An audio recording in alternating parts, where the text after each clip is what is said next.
प्रणाम, वंदन और नमन। सत्संग में आए दूर दराज से सभी माताओं बहनों, बुजुर्गों, बच्चों, यहाँ के रहने वाले लोगों, सभी को सादर सप्रेम जय गुरुदेव। जय गुरुदेव। तीन लोक नौ खंड में गुरु से बड़ा न कोई, करता करे न करी सके, गुरु करे सो होए। प्रेमियों, गुरु के सिवाय संसार में हमारे इस कार्य को कोई नहीं कर सकता। तो ये 2 लाइन की छोटी सी प्रार्थना गाएंगे, तो उसके बाद में इधर आजा, इधर निकले। तो प्रेमियों, सब लोग गाना संग में।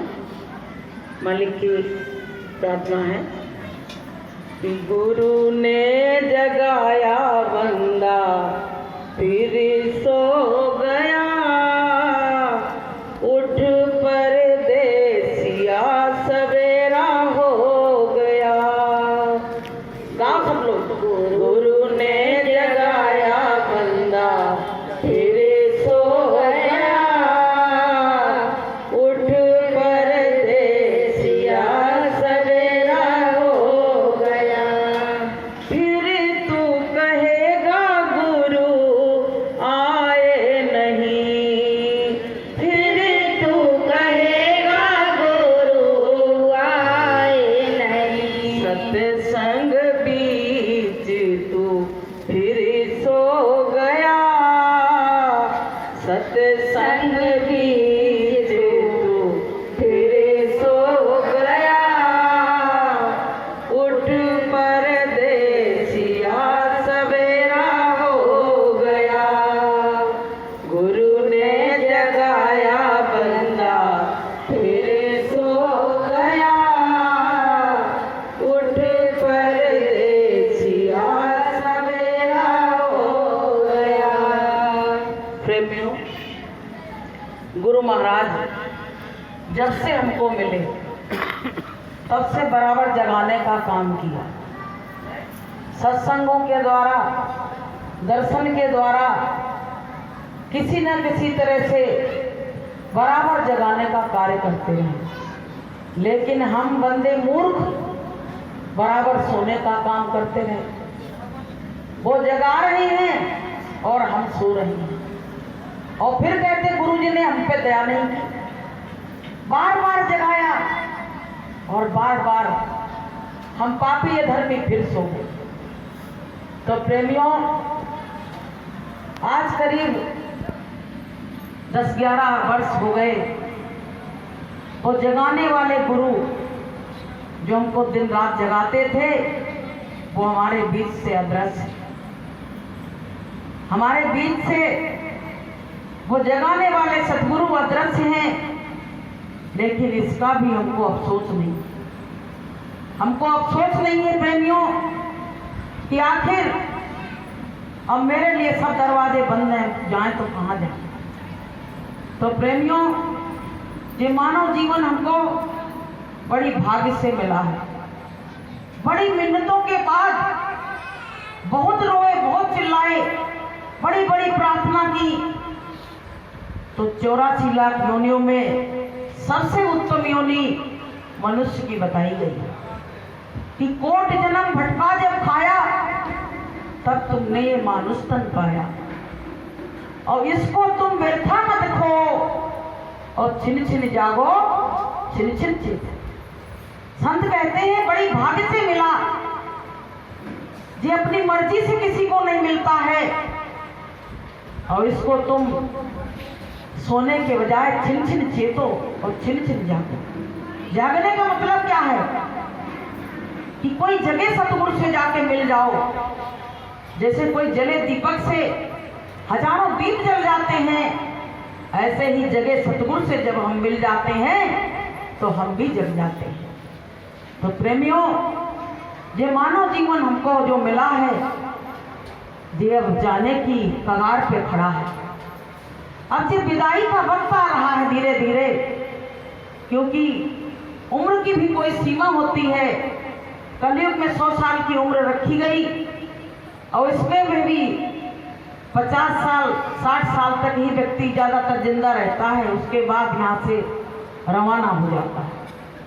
तो गुरु महाराज को हमारी बहुत चिंता रही, बराबर यही कहते रहे, बच्चों तुम मेरे सामने साधन भजन कर लो, बाद में तुमको कौन बताएगा, तुमसे तुम्हारी चिंता कौन करेगा। अब जैसे अपना पिता होता है, अपने बच्चे से कहता है, बच्चा मेरा बुढ़ापा आ रहा है, तू कोई नौकरी ढूंढ नाड़ के कर ले, कम से कम हम शांति से, तो मेरी मौत होगी। तो वो तो संसार के पिता हैं, तो वो मेरी चिंता कर रहे हैं, और वो तो मेरे आत्मा के पिता हैं, तो वो मेरी चिंता कर रहे हैं।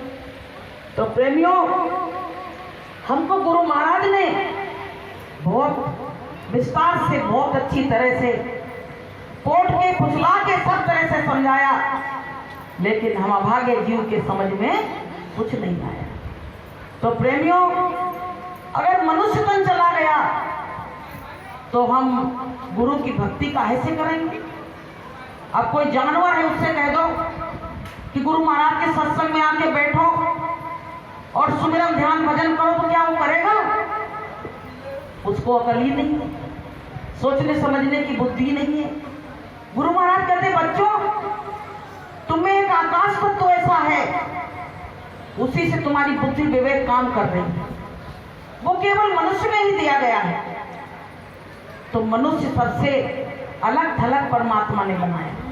उसने क्या कहा है कि सब मम प्रिय मम सब उपजाए, सबसे अधिक मनुज मोए भाए। हमने सारे जीवों की रचना की, लेकिन हमको सबसे प्रिय कौन लगता है, केवल मनुष्य लगते हैं, क्योंकि मैंने मनुष्य को बिल्कुल अपने जैसा बनाया है, और ये मनुष्य ही परमात्मा का नाम ले सकता है और कोई ले नहीं सकता है।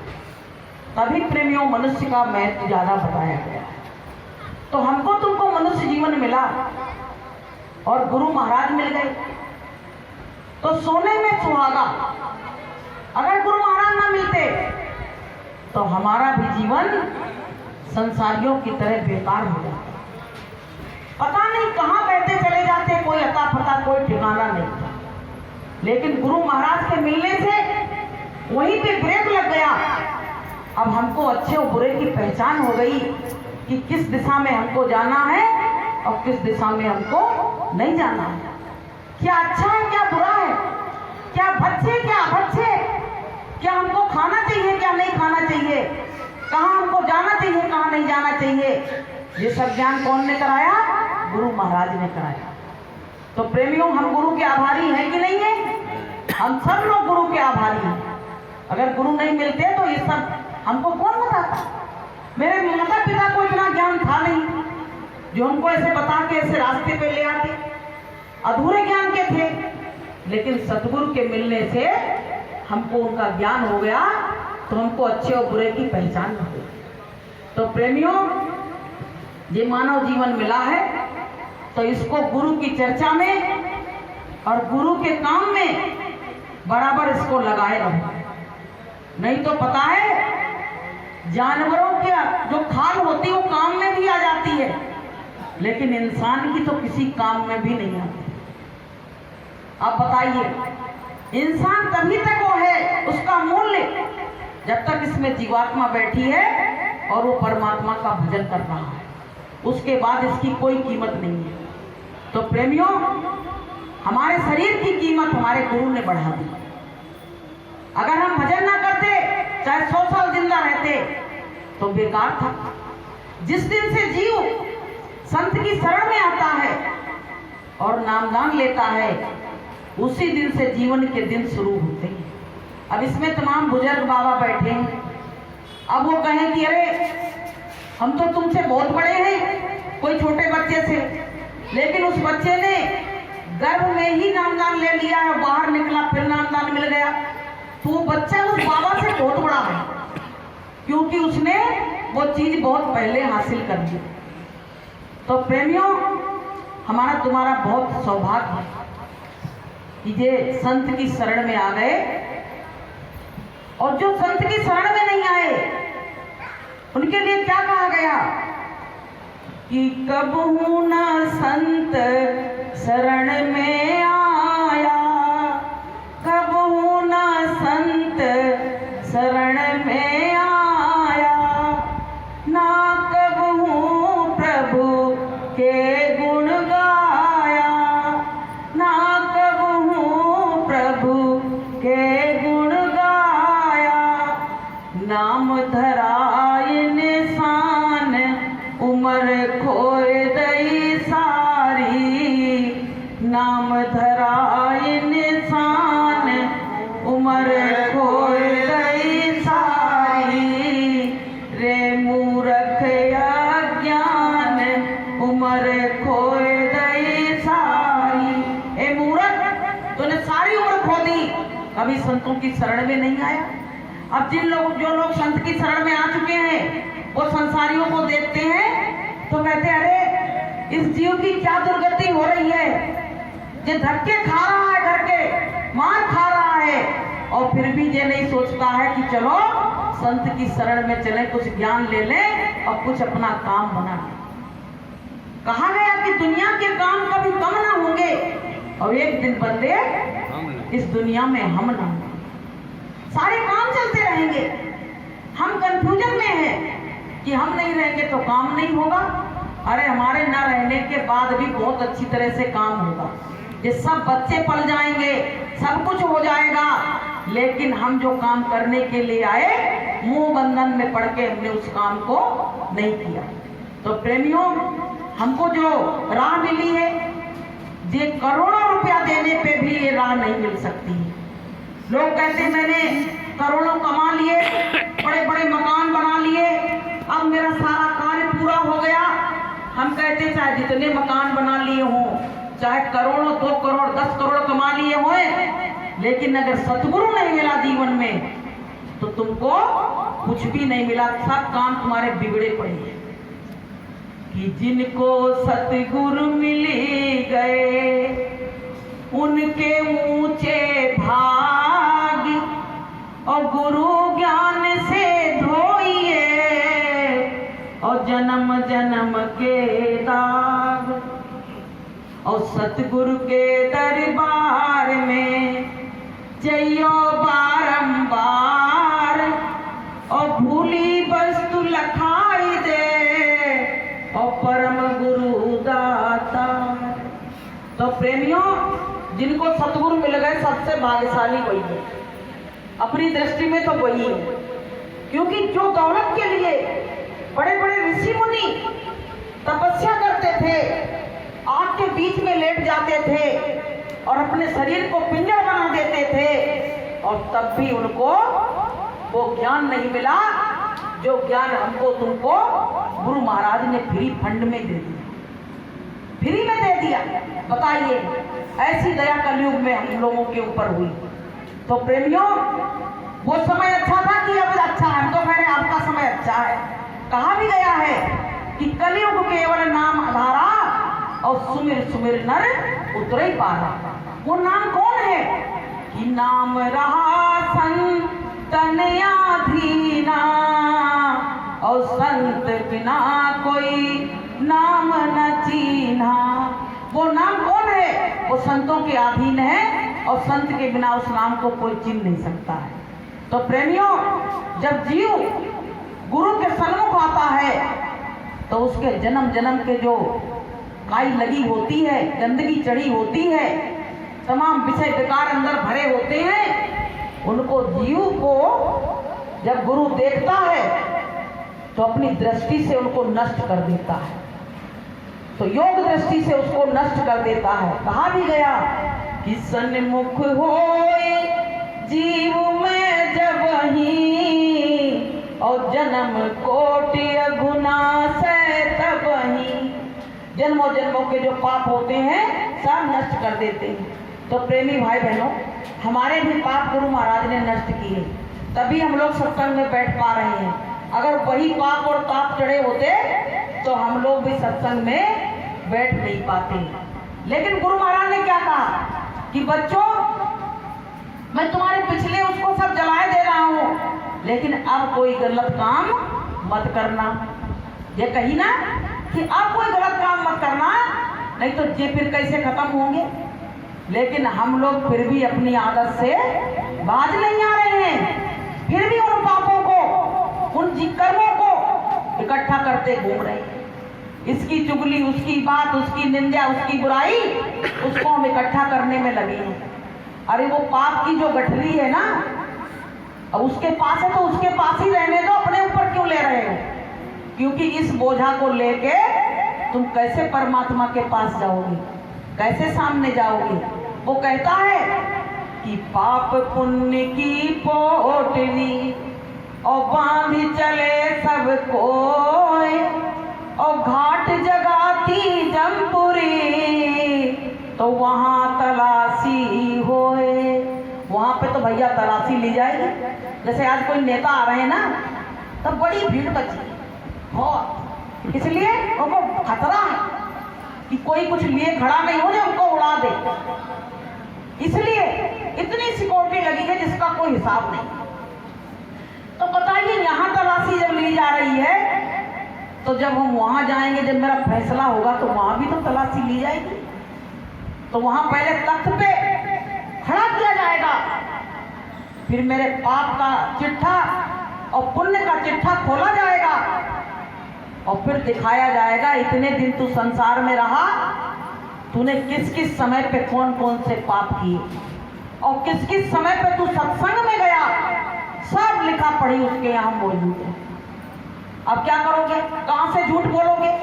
तुम झूठ बोलोगे, तुम्हारी वीडियो दिखा दी जाएगी, क्योंकि उसके वहां जब से हम पैदा हुए संसार में आए, तब से वहां कुदरत रूपी कैमरा लगा हुआ है। बराबर वो नाच रहा, बराबर देख रहा है, बराबर हमारी वीडियो बन रही है। क्या करोगे? कहां से भगोगे? तो प्रेमी, जिनके पाप बहुत होते हैं, वो एकदम से भगते हैं, कहते हैं अरे हमने कुछ नहीं किया। वो कहता अब तुमको जाने का कोई दरवाजा दूसरा नहीं है, अब तुम्हारा सब हिसाब किताब यही होगा। तो प्रेमियों, ऐसा कोई काम नहीं करो जो मेरी आत्मा मुझको धिक्कारे और वहां जाके परमात्मा भी मुझको धिक्कारे। इसलिए प्रेमी भाई बहनों, ऐसा काम करो कि हमारे जाने के भी बाद लोग हमारी याद करें। किसी को सताओ नहीं, कहा गया कि दुर्बल को न सताइए, और जाकी मोटी हाय और मुई खाल की सांस तो सार भस्म हो। किसी गरीब को कहते मत सता उसको, नहीं तो रो देगा, और जब सुनेगा उसका खुदा तो तुझको जड़ से रो देगा। एक बार क्या हुआ, एक पति पत्नी का नया जोड़ा घूमने के लिए जा रहा था, तो उधर से एक महात्मा जी जा रहे थे। तो महात्मा जी जा रहे थे, पानी में पानी भरा हुआ था, और उसी में छप छप छप छप करते हुए, पैर को फैलाते हुए और जा रहे थे। तब तक उस जोड़े पे उसकी सारी कीचड़ जाके पड़ी। अब भैया, अब तो समझ लो अपराध हो गया बहुत बड़ा। वो दोनों गाड़ी से उतरे और महात्मा जी के मिला के चाटा। तो तुझको दिख नहीं रहा था? मेरी पत्नी की साड़ी खराब हो गई। तो महात्मा जी ने कहा, पत्नी ने तो कुछ नहीं कहा, उसके बदले में तुम लड़ रहे हो? बोले हाँ मैं लड़ रहा हूँ, मैं तो साड़ी लेके आए। अब भाई बड़ी लड़ाई भाई, महात्मा जी कुछ नहीं बोले। अब देखो उसकी लाठी में आवाज नहीं होती। संत महात्माओं की जो निंदा बुराई करते हैं, उनको दंड तुरंत का तुरंत मिल जाता है, ये हमेशा ध्यान रखना। अब जैसे ही वो अपने घर पहुंचे और सीढ़ियों पे चढ़ रहे थे, तो पैर फिसला, तो व्यक्ति वो गिरा और ऑन स्पॉट वहीं खत्म। अब लोग कहने लगे ऐसी क्या बात हो गई, अच्छे भले घूमने गए आए, ऐसा क्या हो गया? लेकिन पत्नी को नहीं लगा कुछ। तो पत्नी ने कहा कि हमने इनसे मना की थी कि ये महात्मा है, इनको चांटा मत मारो। लेकिन जब बड़ी गुस्सा में आ गए, इनने महात्मा को चांटा मार दिया, तो उसका नतीजा लग रहा है कि ये मिला है। लोगों ने कहा कौन महात्मा है, चलो हम चलते हैं। जाके वो महात्मा को पकड़ लिया। अरे महात्मा जी, तुमने ऐसा श्राप दिया, वो व्यक्ति आते ही घर में तुरंत खत्म हो गया। महात्मा जी ने कहा मैंने तो कुछ नहीं किया, मैंने तो, मुझको मारा था, मैं तो फिर भी अपने मस्त जा रहा हूं, मुझको कोई वो नहीं है, मुझको ये भी नहीं याद है कि कौन ने मारा था। आप भैया जब वो ज्यादा चेतने लगे तो महात्मा जी ने क्या जवाब दिया, बहुत समझना, सुनना ढंग से। महात्मा जी ने कहा कि तू अपनी पत्नी के लिए लड़ा था मुझसे, तो मेरे लिए, मेरा भी कोई सोचने वाला है, वो मेरे लिए लड़ा, मैं उसके लिए नहीं लड़ा। तो प्रेमियों, कहने का मतलब ये है, कहा संतों ने कि मत सता उसको, नहीं तो रो देगा, और जब सुनेगा खुदा उसका तो तुझको जड़ से खो देगा। इसलिए ज्यादा मान घमंड करके चलने की जरूरत नहीं है। ज्यादा मान घमंड किसका है? अब ये बताओ, अभी तो हम बड़े गुमान में फिर रहे हैं, और कल क्या होगा? इसी सड़क के बीच में हमको इतनी भीड़ के आगे यहाँ पे डाला जाएगा, और सबके सामने मुझको कपड़े बदलाए जाएंगे, और सबके सामने हमको ले जाके वहां मरघट पे जलाया जाएगा। अब कहाँ गई है कड़तकड़, कहाँ चली गई है कड़तकड़? तो प्रेमियों, अकड़ता कौन है? मुर्दा। मुर्दे को रस्सी से क्यों बांधा जाता है? क्योंकि मरने के बाद उसमें अकड़ आ गई। अगर वो बांधा नहीं जाए तो टटली से नीचे गिर जाएगा। लेकिन हम जीते जागते इंसान इस तरह अकड़ तकड़ में घूम रहे हैं, तो हम स्वयं मुर्दा बन गए। अगर हमारे अंदर अकड़ है तो हम मुर्दे से कम नहीं है।